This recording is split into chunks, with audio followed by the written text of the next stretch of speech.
장충일구역 도심복합개발사업 추진을 위해서 추정분담금 감정평가 과정에 대해서 감정평가사를 모시고 회의를 진행하도록 하겠습니다. 큰 박수로 맞아주시기 바랍니다. 네, 대일감의 대통령 평가사입니다. 네, 바로 시작하도록 하겠습니다. 간단히 제 회사 소개와 제 양력에 대해서 소개를 해드리고 바로 시작하도록 하겠습니다. 제 회사는 2000년 5월 18일 날 개업을 했고요. 2025년 매출액이 약 700억 정도 달성을 했습니다. 그리고 직원 연령은 평가사가 지금 현재 210명 근무하고 있고요. 자본금은 약 74억 정도, 신용도는 A0로 평가업계에서 다른 두 군밖에 없습니다. 지사는 본지사 포함해서 16개 지사를 운영하고 있고요. 지금 실적은 건으로 약 2,000억 건, 금액으로는 약 180조를 달성을 했습니다. 1997년 평가사로 합격을 해서 약 26년, 7년간 평가 업무에 종사하고 있습니다. 도시정비 자격이 2003년도에 저희가 수료를 했고요. 대한감정, 통일감, 대일감정 현재 근무 중에 있습니다. 지금 회사 총괄을 담당하고 있습니다. 영상고, 농구, 각구, 국가위원을 역임했고 각 지자체 보상위원회도 역임을 했습니다. 현재 서울시 도시정비 갈등위원과 코디네이터로 활동하고 있습니다. 다음, 오늘 제가 준비한 첫 번째, 앞서 신탁사에서 설명했던 민간 복합사업과 공공복합사업의 차이점을 좀 평가사 입장에서 말씀드릴 것이고, 두 번째, 도시복합사업의 절차상 감정평가 내용들이 있습니다. 세 번째, 여러분들이 또 관심을 갖는 분담금, 우리 사업에 대해서 분담금 내용이 어떻게 분석이 되고 향후에 어떻게 될지 좀 설명드릴 것이고요. 네 번째로는 분담금을 어떻게 하면 감소하고 질서할 것인가 그 부분. 다섯 번째로 설명에서 늘 일어나는 질문 질의사항을 제가 준비를 해서 말씀을 드리겠습니다. 첫 번째, 도심 공공복합사업의 차이점을 말씀을 드리면은 제가 28년간 재개발 사업의 평가를 하면서 민간 도심 복합 사업이 6월에 이제 조례가 결정되는데 가장 사실 혁신적인 방식이 아닐까 그런 생각을 해봅니다. 절차는 굉장히 신속하게 추진을 하고 사업의 이익을 주민들이 분담금 감소로 받아가고 동의를 안 하는 분들에 대해서 재개발이지만 수용 방식이 아니고 또 매도 청구의 형식을 택했던 상당히 좋은 점만 뽑아낸 개발 방식이라고 저는 단연 말씀을 드리겠습니다. 특히 추진 절차에서 구역 지정이 되면은 바로 사업 시행자 지정이 동일하게 되어버립니다. 앞서 신탁사에서 말씀하셨지만은 이 단계만 하더라도 기간을 굉장히 단축할 수 있다는 걸 말씀을 드리고요. 앞서 이제 공공도심 복합사업이라고 소위 말해서 3080이라고 LH에서 주관하는 사업이 있었는데 사실 저도 이제 쌍문역 쪽에 이제 평가를 참여해 봤지만은 사실상 그 주민들한테 개발 이익이라든가 그런 것들이 돌려준 부분이 사실 제가 보기에는 굉장히 약했습니다. 그리고 사업에 대한 기간도 당초에 짜였던 그 기간이 그렇게 단축되지 않았다. 아직도 착공이 더디고 있다. 이렇게 좀 말씀을 드립니다. 민복과 이제 공공의 조금 차이점을 우리 민복 장점 위주로 말씀을 드리면요. 공공도심 복합은 수용 방식이고 같은 도심 복합 사업이지만 민간 도심 복합 사업은 관리처 방식으로 남은 잔여 이익을 우리 주민들한테 돌려주는 방식입니다. 우리 여러분들의 종전자산 평가를 좀 말씀드리면은 공공복합 사업의 경우는 지구지정을 기준으로 이제 평가를 하지만은 우리 이제 민간 쪽은 사업시 인가를 기준 평가를 합니다. 지구지정 이후에 이제 사업시행이 나오는데 그만큼 종전자산 평가에 대해서 실거래를 반영해서 평가했다는 그런 취지가 있겠고요.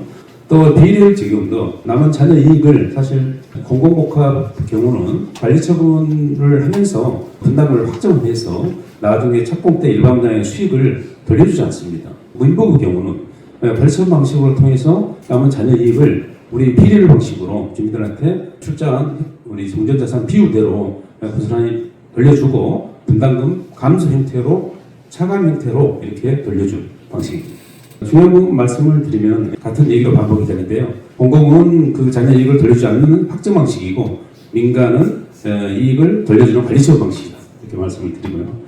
위치별로 사실 우리 민복은 위치가 좋고 사실 개발 이익이 극대화되는 지역 또 어떤 사업으로 인해서 아파트의 품질을 보급할 수 있는 지역을 가장 적합한 사업의 방식이다. 이렇게 말씀을 드리겠습니다.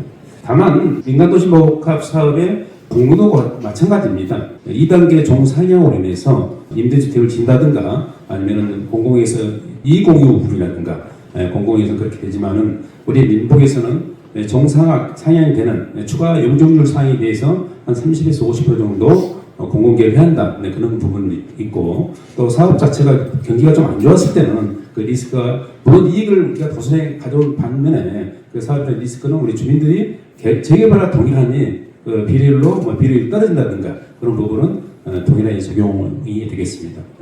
평가 절차를 좀 말씀드리면은 지구지정과 사업시행자 지정에 앞서 이제 법이 2022년도에 추정 분담금을 고지하도록 되어 있습니다. 그래서 관리처분 당시에 사실 예전에는 분담금을 알게 되어 있었는데 사업 초기부터 분담금을 고지하고 이 사업에 대한 동의 여부를 결정하고 사업을 진행하게끔 법이 돼 있기 때문에 우리 소유자 입장에서는 분담금에 대한 고지를 받고 동의를 결정하도록 되어 있습니다. 그래서 아까 앞서 동의 요건이 소유자 3분의 2와 면적의 2분의 1의 동의를 받기 위해서 개인별 아파트 평형을 신청했다는 가정하에 분담금을 고지받고 동의 여부를 결정을 하는 방식이다 보니까 안정적으로 이제 추진을 할 것입니다. 그러니까 동의서를 받을 때 추정 분담금을 고지를 하고 추정 분담금은 사실상 실제 감정이 아니다 보니까 지분에 이제 단독주택형을 가지고 있는 소유자도 계실 것이고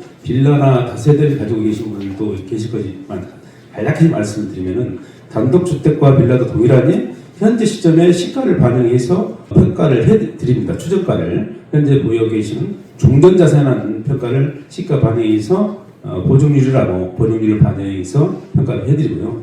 그 다음에 집합 다세대 공동주택과 마찬가지로 시세를 반영해서 공동주택 공시가격을 열람을 하고 그에 대한 시가와 차이를 보정을 해서 종전자산을 추정을 합니다. 그 다음에 사업시행이 나면은 실제 이제 사실 종전정보평가를 하는데 종전정보평가에서 제일 중요한 것은 전체적인 어떤 소유자의 가격을 높게 올려서 받는 것은 사실 의미가 없습니다. 소유자 간의 균형이 제일 사실 중요하다. 그 부분을 말씀드립니다. 그 부분은 이제 평가사가 잘 균형을 맞춰서 이제 결과를 내드릴 것이고요. 그 다음에 이제 매도 청구 평가에 대해 좀 말씀을 드리면 매도 청구는 우리 민법에서 두 가지 유형이 있습니다. 매도 청구를 하게 되면은 매도 청구를 송달한 날로부터 소위 말해서 사업시행인가 날로부터 30일 이내에 매도 청구 소장을 발송이 되는데 발생하면은 그게 이제 사업시행자가 사업시행에 동의를 안 한 사람한테 채고를 한다고 합니다. 채고를 하면은 2개월 내에 소장을 받는 분은 화답을 해야 돼요. 끝난 다음에 2개월 내에 사업시행자가 매도 청구 소송을 제기합니다. 그러면은 법원에서 평가사 한 사람을 선정을 해서 매도 청구 가격을 정합니다. 그렇게 되는 거고요. 이제 사업시행가 동의를 했어요. 그 뒤에 사업시행가 나고 분양시청을 하는데 분양시청 안 하신 분 계실 거 아닙니까? 동의라니 그분도 이제 매도 청구 대상이 되는데 90일간 사업시행자가 평가 금액으로 협의를 하고 협의가 불성립이 되면은 60일 이내에 다시 매도 청구 소송을 제기해서 동일하니 법원에서 평가사 한 사람을 정해서 정한 금액으로 매도 청구 금액을 제시하게 됩니다. 재개발에서 수용 청산자 평가하고 좀 차이를 조금 말씀드리면요. 청산자 평가는 사실 4번의 평가 과정을 거칩니다. 그러다 보니까 사업을 진행에 굉장히 어려움을 줍니다. 평가도 4번을 또 해야 되고 그 과정에서 이제 시간이 최소한 한 지정물 조사를 해야죠. 보상 계획 공고를 해야죠. 4번의 평가해야죠. 지금 매도 청구와 비교를 하면은 제가 봤을 때는 최소 한 1년 반 정도 기간 차이가 난다. 그래서 이 민간도시법합의 장점이 여기서도 기관에서 굉장히 많이 세이브를 해주고 있는 것 같다. 그렇게 말씀을 드립니다. 마지막에 일반 분양가에 대해서 좀 말씀을 드리면요. 지금 이제 서울시내가 투기과열지구로 전역이 진행되어 있지만은 분양가 상한제 지역이 용산구와 강남 3구가 이제 분양가 상한제 지역이 되고요. 나머지 지역은 사실상 분양가 상한제 지역이 아닙니다. 아니기 때문에 우리 중구도 이제 분양가 상한제 지역이 아니죠. 그럼 나중에 이제 신도탁사 사업시행을 하기 때문에 시공사를 이제 같이 대표에서 선정을 해서 시공사와 분양가를 정하고 우리 이제 현 시장에 맞게 이익을 이제 우리 주민들의 관리소를 비례를 위해서 배분하고 분상제는 이제 분양가에 대해서 KBC에 있기 때문에 상당히 이제 어렵습니다. 다음은 이제 분담금 산정 내용에 대해서 말씀드리면요. 이제 분담금은 사실 이제 비례율이라는 용어를 좀 현수한 용어가 있을 수가 있는데 사실 이제 비례율을 산정하기 위해서 그 요소가 이 사업으로 인해서 총 수익과 이 사업으로 인해서 총 비용을 집계를 하고, 그다음에 우리 현재 우리 가지고 계시는 종전자산 총액을 또 평가를 합니다. 이 세 가지의 내용을 가지고 총 수입에서 총 비용을 빼면 이게 사실 이 사업으로 인해서 개발 이익이 나오는 거거든요. 이것을 우리 종전자산, 우리 조합원들이 출자한 자산으로 이해하시면 됩니다. 종전자산 총액으로 나눈 게 사실 비율입니다. 그래서 이제 총 수입과 총 비용에서 개발 이익, 총 수입에서 총 비용을 빼면 이제 개발 이익인데, 우리 조합원들이 출자한 자산은 종전자산 총액과 동일하면은 사실상 이익이 없다. 비율이 100입니다. 총 수입이 이제 비용보다 크면은 비율이 100 이상이 되고, 반대면 이제 비율이 100이 떨어지겠죠. 종전자산은 다시 말씀드리면 우리 조합원들이 이 사업을 하기 위해서 출자 비율로 보시면 됩니다. 출자 비율로 보시면 되고요. 나중에 이제 관리처분이 끝나고 비례율이 100으로 시작했는데 110이 됐다. 그럼 10%만큼 내 자산에 배당을 하는 율이라고 보시면 됩니다. 배당 권리가라고 많이 들어보셨잖아요. 권리 가격은 내가 평가받은 평가 금액에 비례율 곱한 게 권리가가 되고요. 결국은 분담금은 여러분들이 나중에 이제 최종적으로 신청한 아파트 신축 분양가에서 권리가액을 빼면은 부담할 분담금이 되는 겁니다. 그래서 제일 중요한 게 관리처분에서 시작하는 비례율을 높여야 우리 전체 조합원의 분담금이 떨어진다. 그래서 결론을 말씀드리면은 조합원에 대한 권리가와 비례율을 올릴 수 있는 방법은 일반 분양 수익을 최대한 올리는 것, 설계를 잘 최적화하고 우리 분상자 아니기 때문에 시공사협회에서 가장 일반 분양 수익을 최대한 올리는 거 하나하고, 두 번째는 시공사와 공사비를 최소로 해서 적절한 공사비를 해서 빠른 사업 진행에 위해서 여러 가지 운영비라든가 그런 비용을 절약하는 게 여러 우리 조합원들의 전체적인 분담금을 줄일 수 있는 방법이 딱 두 가지다. 아까 앞서도 말씀을 하셨죠. 다음 이거는 좀 말씀드리고 싶어서 이제 말씀드리는데요. 이제 저희가 이제 평가를 여러 번 하다 보면은 종전자산 평가에 대한 민원이 제일 많습니다. 우리가 이제 평가를 하면서 자산 평가를 하면은 대부분 민원이 평가금이 적다, 낮다라는 민원이 제일 많이 들어오는데, 사실 이제 종전자산 평가는 사업세 인가를 기준으로 그 사업세 인가를 이전에 실제 거래된 거래사를 봐서 판단해서 직가강정하는데, 그 실거래 사례 중에서 지분이 적은 것들이 거래량이 많고요. 또 거래에 대한 단가도 훨씬 높습니다. 그 이유가 사업이 진행이 되면은 외부에 대한 매수 세력들이 들어오면서 소형 지분들이 위주로 거래가 되는 거거든요. 그래서 이제 그런 거래 사례는 사실상 개발액이 너무 많이 반영된 사례라고 해서 그런 적정한 거래 사례로 저희들이 보지 않고 그런 사례를 배제를 하고 사례 중에서 구역 내와 구역 밖에 적정한 거래 사례를 위주로 선정을 해서 평가를 합니다. 포인트는 종전자산 평가의 포인트는 단독주택과 아까 있던 공동주택, 빌라 다세대와 균형 문제가 제일 중요합니다. 그래서 평가사들이 가장 신중하고 제일 평가에 조심해야 할 부분이 균형을 잘 맞춰서 평가를 해야 된다. 참고로 이제 주택 옆에 주택을 짓기 위해서 사실상 사도라는 게 있습니다. 도로 이제 분할 필지에서 도로를 확보하기 위해서 사실상 사도는 바로 앞에 있는 대지의 3분의 1로 평가하도록 되어 있다. 말씀드리고, 두 번째, 주택이 이제 도로를 국공유지를 점유하고 있는 건물들이 있어요. 그 점유주에 대해서는 점유자가 우선 매수권이 있습니다. 불화권이 있다 그러죠. 그래서 이제 점유하고 있는 승량 점유지는 설사 지목이 도로일지라도 주택이 점유하기 때문에 대지로 평가를 하고 그 금액대로 불화 금액을 납부를 해야 됩니다. 그 다음에 이제 건물에 대해서 수리비를 얼마 정도 반영을 해주냐에 대해서 이제 재미가 많이 들어오는데요. 사실상 이제 주택 재개발 구역 내에서는 최소한의 비용으로 사실 유지하면서 사시는 게 좋습니다. 예를 들어서 이제 어쨌든 도배상 해도 보일러도 교체하고 그런 비용들, 주택으로서 필요한 비용들은 평가에 사실상 반영이 안 됩니다. 예를 들어 구조를 변경한다든가 지붕을 개량한다든가 예를 들어서 베란다를 확장을 해서 주택으로 사용하고 있다든가 욕실을 다 털어서 예를 들어서 새로운 신식으로 이제 욕실을 화장실을 개조했다든가 그런 정도는 사실 반영을 해줍니다. 다음 분담금 감소 방안이라고 제가 타이틀을 이제 붙였는데요. 사실 이제 분담금은 처음에 이제 사업시행 우리 지구지정과 사업시행자 지정하기 전에 한번 한다 그랬잖아요. 그다음에 사업시행가 신청 전에 또 합니다. 그다음에 사업시행 나가서 분양 신청 전에 또 한번 고지를 합니다. 단계마다 분양가와 공사비, 적정한 분양가, 공사비를 정해서 추정 분담금을 여러분한테 고지를 하고 동의를 얻게 돼 있습니다, 법적으로. 그렇기 때문에 여러분들은 이 분담금을 우리 담당하는 평가사 쪽에서 사실상 이거를 현 단계에서 정확하게 하지 않으면은 구청에서 또 심의를 거쳐야 되기 때문에 심의를 통과하지 않습니다. 심의 통과하면 또 다음 단계 진행이 안 되기 때문에 적절한, 현재 시점에 적절한 비용과 수입을 분석을 해서 하도록 되어 있습니다. 또 이제 이 사업이 진행이 되다 보면은 사업 시행자가 지정이 되고 통합심의가 들어간다든가 사업시행인가 된다든가 전체적인 자산 가치는 당연히 올라가게 되어 있습니다. 그래서 사업에 대한 동의 초기에 이걸 사업을 동의를 해야 되나 말아야 되나 고민들이 많이 계실 건데 아무튼 본인한테 동의를 해서 사업이 진행이 되는 게 굉장히 자산 가치가 상승이 되고요. 정의 분담금이 부담스러워서 사실상 이 사업에 탈퇴하고 싶다 그러면은 관리처 문제까지 끌고 가시는 게 제일 문제입니다. 두 번째는 사실 이제 우리 전체적으로 사업에 대한 분담금을 줄이려면요. 아까도 말씀드렸지만은 일반 분양 수익을 극대화시켜가지고 매출을 최대화하고요. 비용을 최소화하는 게 여러분의 분담금을 최소화시키는 겁니다. 그래서 매출 쪽은 최대화, 그다음에 비용 쪽은 시간적 비용도 포함이 됩니다.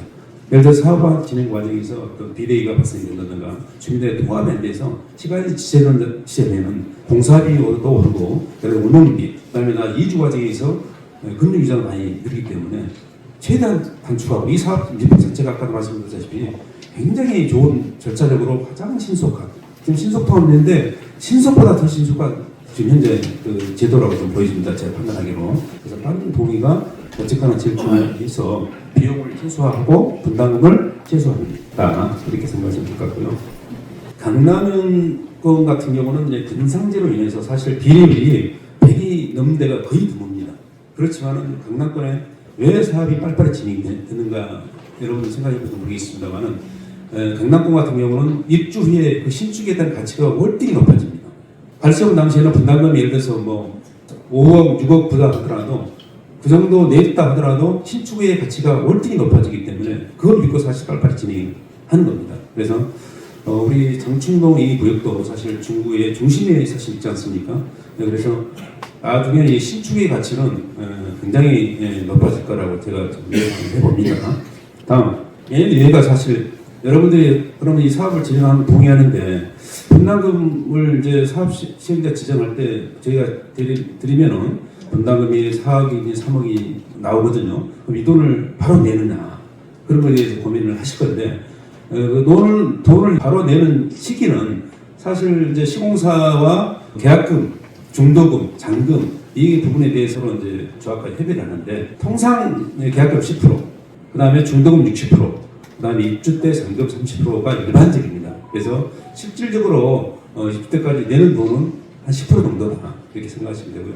조금 뭐 시공사 간의 경쟁이 좀 있는 데는 최근은 좀 드문다만은 계약금 중도금 없이 잔금 때 100% 되는 조건도 한 몇 년 전에 많았습니다. 네, 그런 시기가 또 올 수도 있습니다. 그러니까 입주 직전까지 사실 내 돈 들어가는 게 0,0,100이라면은 없다는 거죠. 두 번째, 사실 이 지역이 노후화된 지역은 주택에 대한 수리 부분이 굉장히 좀 부담이 스러울 건데 늘 해마다 주택 수리가 이제 늘어났으니까 그래서 그러면 이제 사실 사업이 진행이 되면은 이주하고 이제 그런 비용에 대해서 귀찮아하시고 그러는데 사실 이제 이주비는 경전자산 평가가 되면은 경전자산의 40%를 이주비로 이제 여러분한테 지급하게 됩니다. 그 40%에다 물론 이제 소형 지분 같은 경우는 40%가 이주하는 데 조금 적은 금액일 수가 있다면 시공사에서 추가로 뭐 10%, 20% 다시 보증을 해서 더 추가로 이주비를 지급하는 조합들도 많다는 겁니다. 그래서 받은 이주비 금액을 가지고 전세금을 다른 이주 전세를 가는데 보증을 한다든가 또 예를 들어서 이제 뭐 월세를 현재 받고 있는 소유자분들 많이 계실 건데 저는 뭐 이런 한번 그 제안을 한번 더 해드려 봅니다. 이주비를 받아서 예를 들어서 공사 기간 동안 받은 뭐 월세 100만 원, 200만 원을 계산해 보면은 뭐 4천 원에 됐든 5천 원에 될 거 아닙니까? 이주비를 킵해놓고 사실 월세가 들어온 걸로 계산해서 이렇게 사실 그 이주 기간 동안 나오지 않는 월세를 이런 방식으로 운영해도 나쁘지 않다라는 제안을 한번 드려보고요. 또 초기 분담금 때문에 사업에 대한 동의를 상당히 꺼려를 하시고 이제 그런 분이 많은데 사실 사업이 진행되면은 전체적 자산 가치가 당연히 올라갑니다. 동의를 안 하고 사실 사업이 정체되면은 전체적 사업 자산 가치가 오르지 않습니다. 그래서 동의를 해주시고 얼마든지 그 사업에서 탈퇴할 기회가 많다는 겁니다. 첫 번째가 이제 분양 신청을 안 할 수도 있는 거고요. 분양 신청을 안 하면 이제 청산자로 바로 이제 매도 청구 대상으로 넘어가는데 그런 부분이 굉장히 저는 이제 어떤 청산자라든가 매도 청구 당사자를 평가를 하면서 아쉬움이 있었는데 일단 분양 신청을 하셔야 됩니다. 하시고 나서 지금 현재 그 투기과열지구 내의 재개발 지역은 관리처분 전까지 매도 가능성이 있기 때문에 관리처분 전까지 하다 보면은 제가 여담으로 노량진 육구역 아시죠? 5월달에 일반 분양을 했는데 관리처분 당시에 그 중전자 프리미엄이 10억이었습니다. 10억. 지금 15억까지 올라갔고요. 34평 기준으로 5월달에 26억에 분양을 했는데 그것도 26대 1로 완판을 했습니다. 그 분양받은 분들이 26억을 기대했겠습니까? 최소한 30억 이상을 바라보고 아마 분양을 받았을 겁니다. 그래서 어쨌거나 이 위치가 이 서울 내에는 신축에 대해서 없기 때문에 또 소위 말해서 이제 그 땅 가치가 비하지 않습니까? 입주권에 대한 그 인기들이 계속 진행이 되면 될수록 올라가고 결국은 동의 여부에 대해서 방금 제가 말씀드린 걸 참고로 해서 결정을 하시면 좋겠다 이렇게 말씀을 드리고 있습니다. 그리고 이제 기존에 재개발이 뭐 15년, 20년 걸렸는데 이 앞서도 말씀드린 민간 복합 사업이 절차가 이제 획기적으로 단축을 시킨 사업 방식이라고 생각합니다. 지구정에서 동시에 시행계획을 지정을 하고요. 그다음에 바로 사업 시행가로 가버리고 동의 안 한 사람들은 청산자를 거쳐서 복잡하게 가는 게 아니고 수용 방식 가는 게 아니고 바로 매도 청구를 해서 끝내버리는 아주 획기적인 방식이 아닐까 생각을 하고요. 사실 제가 이제 어제 금요일 날 이제 지인 결혼식에 신라 호텔에서 결혼식이 있어서 가고 저녁에 내려오면서 이 위치가 참 좀 숨어 있는 진주가 아닌가 그런 생각을 해봐서 굉장히 이 좋은 위치가 아직까지 개발이 안 됐다는 게 참 의문스럽기도 하지만은 이렇게 남겨둔 이 지역이기 때문에 앞으로의 이 좋은 이 사업 방식을 택해서 하다 보면은 우리 지금 제가 오면서 비교를 해보니까 우리 강북 지역의 유사한 지역이 경희궁자이라고 있잖아요. 경희궁자이가 지금 27%를 합니다. 전세가 12억 하고요. 그 월세를 받더니 보증금 2억에 400이에요. 그 위치보다 제가 봤을 때는 우리 장충 위치가 훨씬 낫습니다. 어떤 역세권 위치라든가 그래서 봤을 때 빠른 사업으로 진행에 의해서 이 재개발이 완성이 된다면은 도심에서 가장 좁은 특선 지역이 아닐까 생각해 보면서 제가 준비한 내용 마쳤습니다.